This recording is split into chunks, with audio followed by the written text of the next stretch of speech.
Há quanto tempo você não renova as energias do seu lar? Sabe, as nossas tristezas, mágoas e até o sentimento de solidão e despertencimento acumulam aqui. O Evangelho no Lar vem trazer a luz para a nossa casa. É um momento para que a gente possa se reconectar com aqueles que, pela bênção de Deus, estão ao nosso lado. Que a gente possa conversar sobre as coisas importantes da vida e convidar a presença do amor, de Deus, da espiritualidade de luz para dentro do nosso lar. Vamos então abrir as portas e janelas para essa positividade, para essa luz, para esse divino. Vamos juntos fazer o Evangelho no Lar?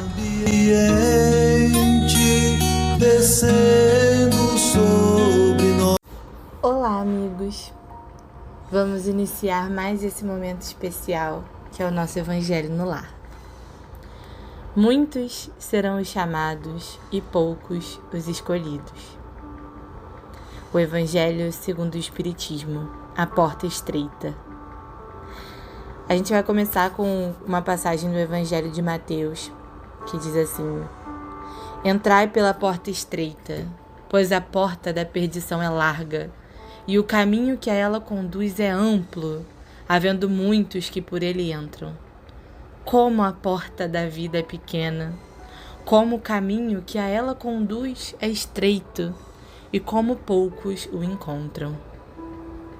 E logo depois vem uma passagem de Lucas que diz: Tendo-lhe alguém feito essa pergunta, Senhor, são poucos os que se salvam? Jesus então respondeu: Esforçai-vos para entrar pela porta estreita, porque vos asseguro que muitos procurarão passar por ela e não conseguirão. E quando o dono da casa houver entrado e tiver fechado a porta, e vós, do lado de fora, começardes a bater, dizendo: Abre-nos, Senhor, ele vos responderá: Não sei de onde sois. Então começareis a dizer: Comemos e bebemos na tua presença, e nos ensinaste em nossas praças públicas. E ele vos responderá: Não sei de onde sois. Afastai-vos de mim, todos vós que praticais a iniquidade. Então haverá pranto e ranger de dentes, quando virdes que Abraão, Isaque, Jacó e todos os profetas estarão no reino de Deus, e que vós ficardes excluídos. Virão do Oriente, do Ocidente, do Norte e do Sul, muitos que participarão do banquete no reino de Deus. Então, os que forem os últimos serão os primeiros, e os que forem os primeiros serão os últimos. Agora o nosso comentário, baseado no Evangelho segundo o Espiritismo. Larga é a porta da perdição, porque inúmeras são as más paixões, e porque o caminho do mal é percorrido pela maioria.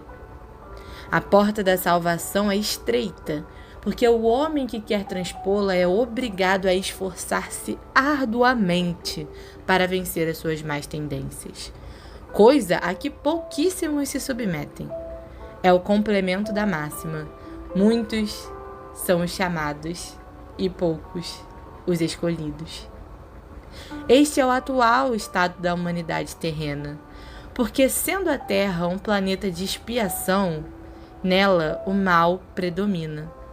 Mas quando transformar-se num mundo melhor, o caminho do bem será o mais frequentado.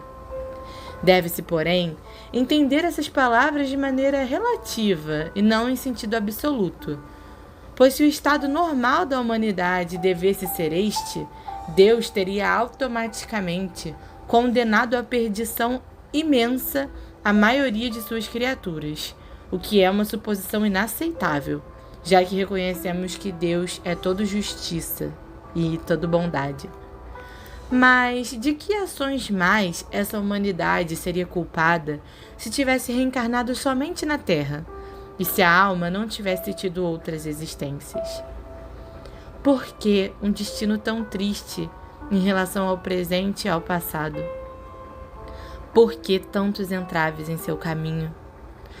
Por que essa porta tão estreita, que só a poucos é permitido transpor, se o destino da alma está definitivamente fixado após a morte?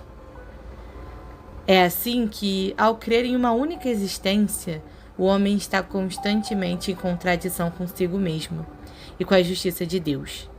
Refletindo, porém, sobre a anterioridade da alma e a pluralidade dos mundos, o horizonte se alarga. Então os pontos mais obscuros da fé são esclarecidos, e o presente e o futuro mostram-se solidários com o passado. Só então podemos compreender toda a grandeza, toda a verdade e toda a sabedoria máxima do Cristo. O Livro dos Espíritos, pergunta 259. Como o espírito pode escolher a espécie de prova pela qual deverá passar? Isso significa que todas as tribulações pelas quais passamos na vida foram previstas e escolhidas por nós?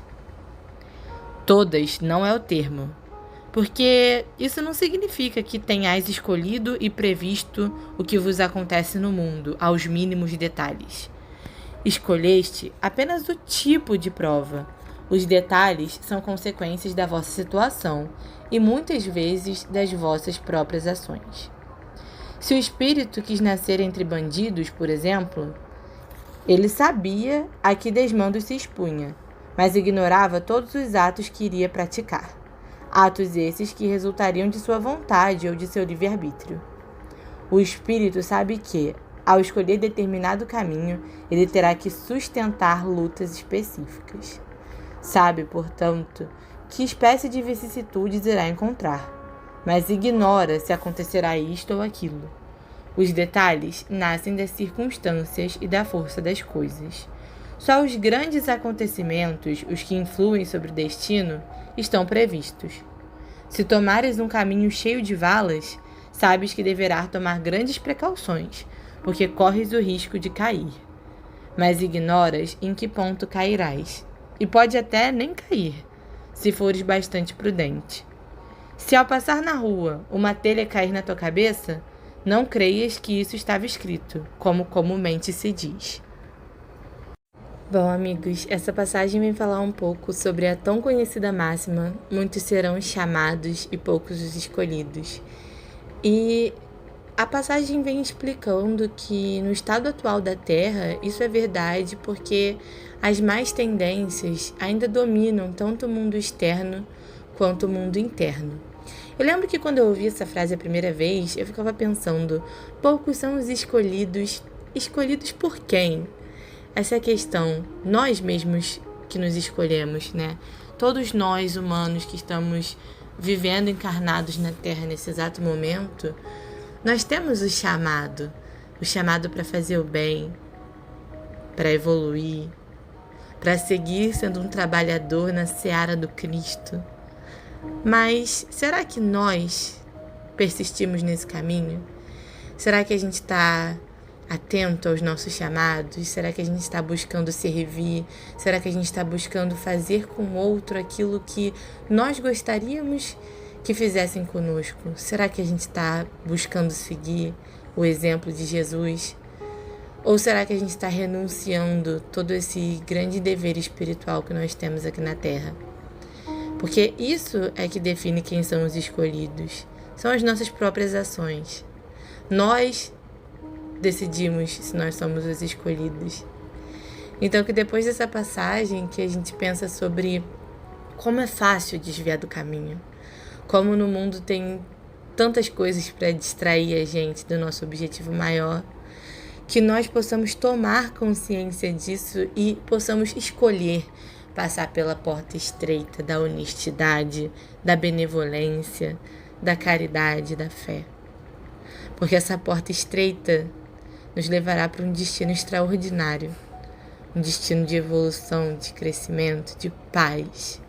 Porque as riquezas espirituais, meus amigos, ninguém tira da gente. Então que nós possamos redirecionar o nosso olhar para escolher melhor qual porta a gente está entrando. Um grande abraço.